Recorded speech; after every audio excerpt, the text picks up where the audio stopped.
1:45, এই জাস্ট ঘরে ঢুকলাম। আমি ভাবলাম যে একটু পরে করবো, কী বলে, জলটা একটু পরে খাবো, রোদ থেকে এলাম তো আলোর ঝলকানি, আগে পর্দাটা টানি, এবার আরাম লাগছে। রাকাকে পৌঁছে টুকটাক বাজার, তাও একটা জিনিস আনতে ভুলে গেলাম, বিস্কুট আনতে হতো একটা।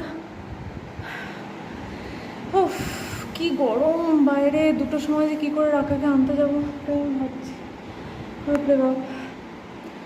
রাকার ঠান্ডা গরমে একটু সর্দি হয়েছে, তাই জন্য মন্টেলসি ওষুধ, কলা, জাহাজি কলা পেলাম না, একটু অন্যরকম কলা, এই কলাটা আমি ইউজুয়ালি নিই না। কালকের জন্য পাউরুটি, তারপরে দই, এই গরমে তো টক দই মাস্ট, আলু।